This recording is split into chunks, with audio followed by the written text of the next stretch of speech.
And further down the thread, this man here goes on to say, checkers smarter for sure, only one type of piece and move, so you have to be way more creative with your pieces compared to chess, where every piece is a specialist role. Does that make any sense to anyone? How would there being only one move make it harder and make you have to be more creative?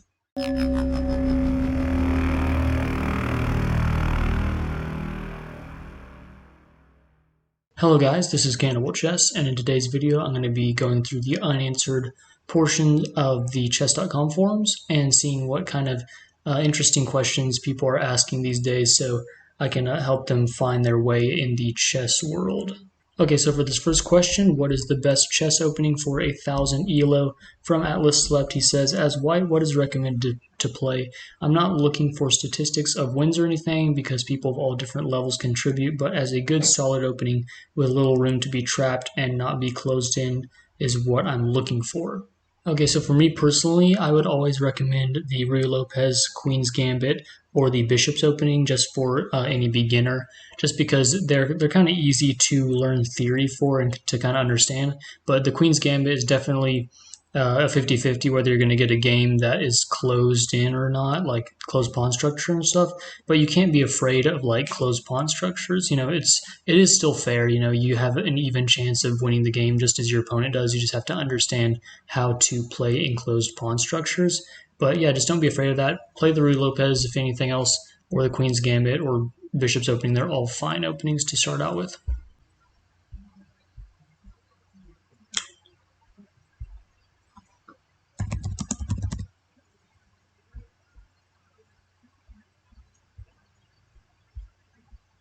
Okay, so going on to the next one, let's look at game leading here. So this dude's saying it's frustrating when when in a game and winning and your opponent leaves because they are losing. There should be a penalty or blocking duration instilled so that players get punished for leaving a game without losing. So I kind of agree with this. You know, I don't know if chess.com has anything like this, but there should be some like definitely some kind of penalty for like just, you know, kind of leaving a game and just making it to where your opponent has to wait for all your time to run out. It's kind of annoying when that happens to people and stuff. It's happened to me several times.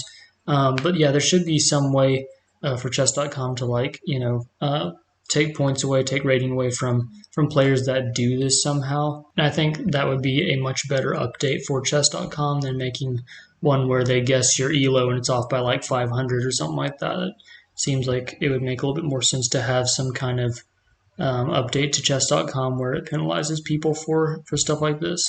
Okay, so moving on here to the next question. Basically, this guy's saying that a lot of the people on this site just go for draws and they play really boring openings and just wait for you to make a mistake so that they can win. So he's saying that people that like attacking, they will just fall asleep if they try and play boring back to the other person as a way of like defending, I guess. And he says that will just make them lose the game. So he says, how do people find the fun in these boring positions? I know probably nobody will respond, but I'm just okay. So I would say that there are no boring openings in chess. There are just ones that are misunderstood. If you don't understand an opening or a position, then of course it can be boring, and especially if you're losing in positions like that, then you're not going to like them. But people find the fun in a lot of different chess positions based on, you know, like how much they know about it, whether they can win in it. You know, if people are winning these positions against you, of course they're having fun in those positions. You know, people like winning chess games. But yeah, I would just say that people can find the fun in like any chess position if they really want to. It's all about, you know, having a correct mindset while you're playing chess and not just thinking, you know, if this is like a boring opening or position. You know, you just try your best in the moment in that game and in general, and then you can have fun that way. So this guy here says, after going over a game review, I see there's an estimated rating given by the computer based on the moves played in the game. My questions are, how accurate does this community feel this rating is for a single game? If you are noticing a trend during these reviews, would you agree this is close to what your official rating would be for USCF or FIDE? Any thoughts on this topic would be great. Thanks. So definitely not even close to what I would think my rating would be, for sure. Chess 960 or Duck Chess, etc. from Juju from Germany. I would say no. Don't want to be playing any Chess 960 or Duck Chess. It's definitely going to mess up your regular chess playing skills. Okay, so I did move away from the unanswered topics to the more popular topics here, and I found this one that says chess players versus checker players. So this guy says, who do you think is more smarter, chess player or checker players? And the first response, this guy says chess players, obviously, and they go on, and then this guy comes up, Yorigog, and he says, do they have engines and checkers so that you can cheat? And this man here, he's just digging a grave for himself, because the reason why checkers wouldn't need any engines is because there are so few options for moves and variations that it would be completely useless to have engines for checkers.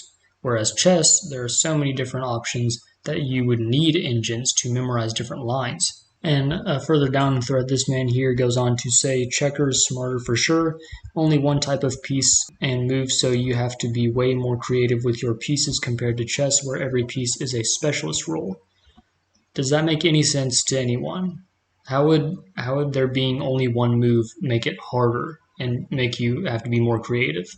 Obviously, if there are a bunch of different roles for different pieces, there's going to be more options, and that means that it's going to be more complicated. So obviously chess is going to take a little bit more brain power to get good at, because you have to think of the different roles that this guy's talking about, that you're going to have to think about in different positions.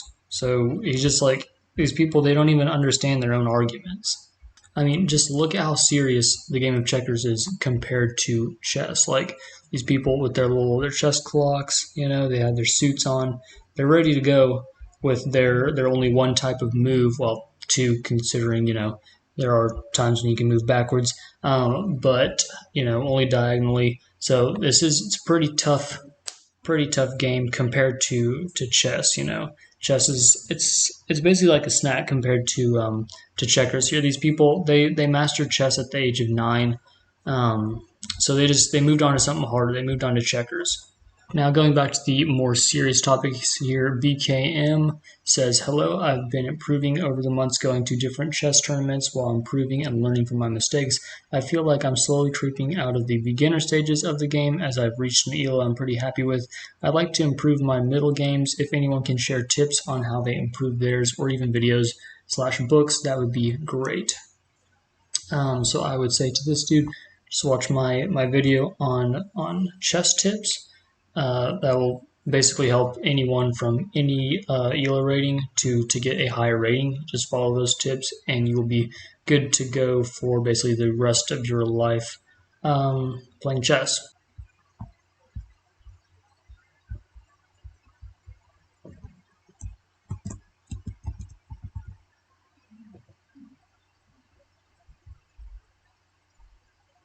And for the last post here, I'm just going to go over it real quick. This man says, Umarım herkes başarılı olur. And I couldn't agree more. I hope everyone is successful in life, and especially successful in their chess dreams and chess goals, whatever those may be. I hope y'all enjoyed this video, and it was entertaining, at least for some of y'all, I hope, or else this is just for nothing. If y'all have any videos that y'all want me to make, just covering different topics in the future, just let me know in the comments. And thanks for watching, and have a great rest of your day.